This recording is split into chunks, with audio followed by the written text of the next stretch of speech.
it's so decadent that it brings like a quivering anticipation to your mouth, and its taste is a delicate balance of bitter and sweet, of vanilla, and sometimes fruit and spices.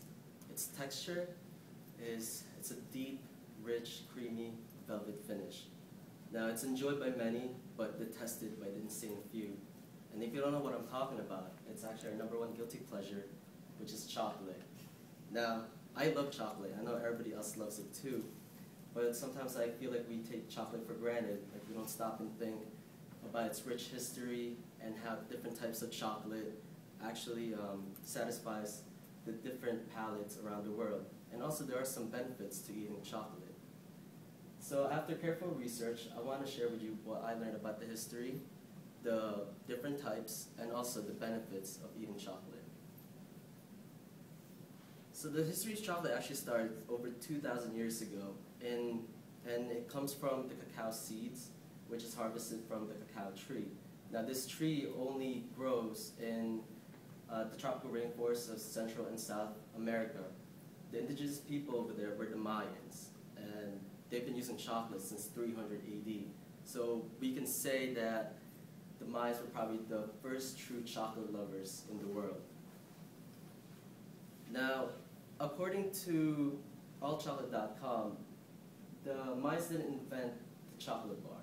The way they consumed chocolate was actually in beverage form, and it's a bitter, spicy, frothy concoction, and they called it chocolate, which means bitter water. And fast forward to 1,000 years later, the Aztecs pretty much is the most dominant civilization in South America, and they kept the tradition of drinking chocolate alive. But they actually used the cacao seeds as a type of money. So to them, it's like gold.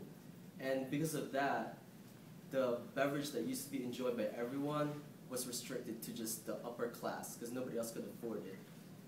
And then in around 1519, Hernando Cortez conquered the Aztecs, and he brought back the chocolate drink and the seeds in Spain. And that's when they started adding sugar canes in it to counteract the bitter taste of the drink, and it just exploded. It just went all over Europe, and everybody just enjoyed it, and it was still considered as a luxury item.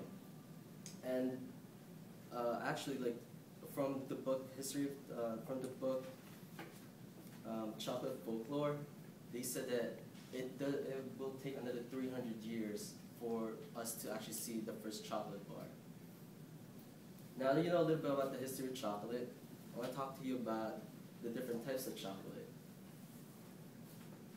From the website, thestoryofchocolate.com, they said there's 3 main kinds of chocolate that's available to us today. You have the dark chocolate, you have the milk chocolate, and the white chocolate. The dark chocolate is pretty much the base essential of chocolate. It's simply the chocolate liquor, which is the essence of the chocolate, like the chocolate in its purest form.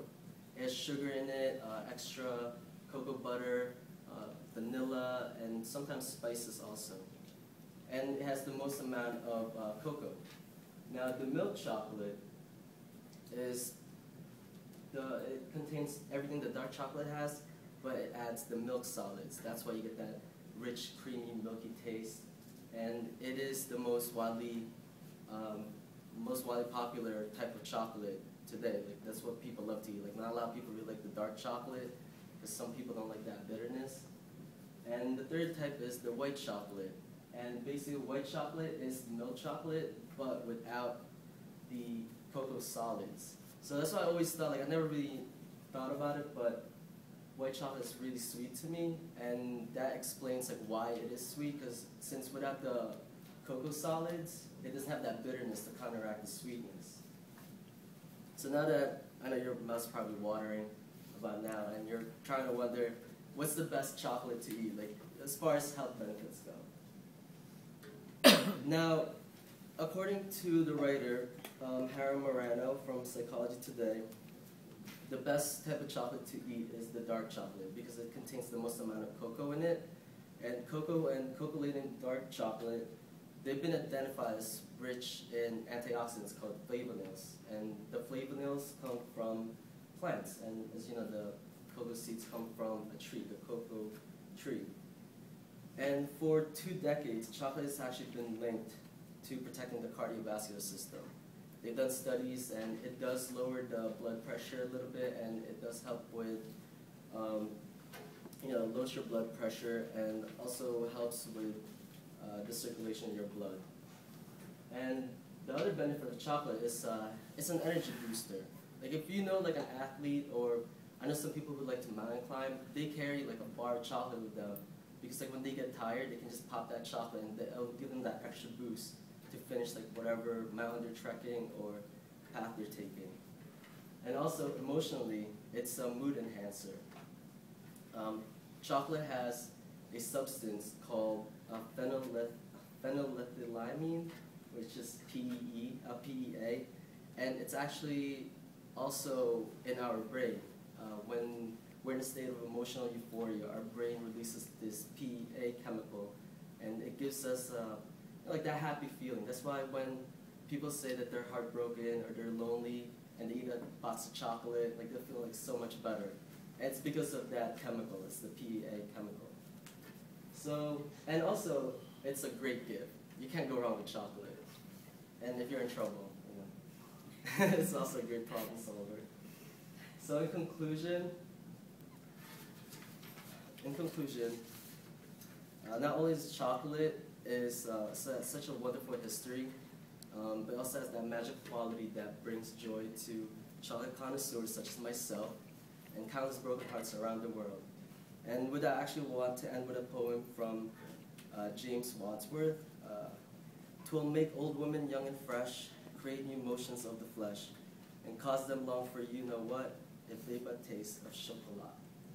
Thank you. We have chocolate for you.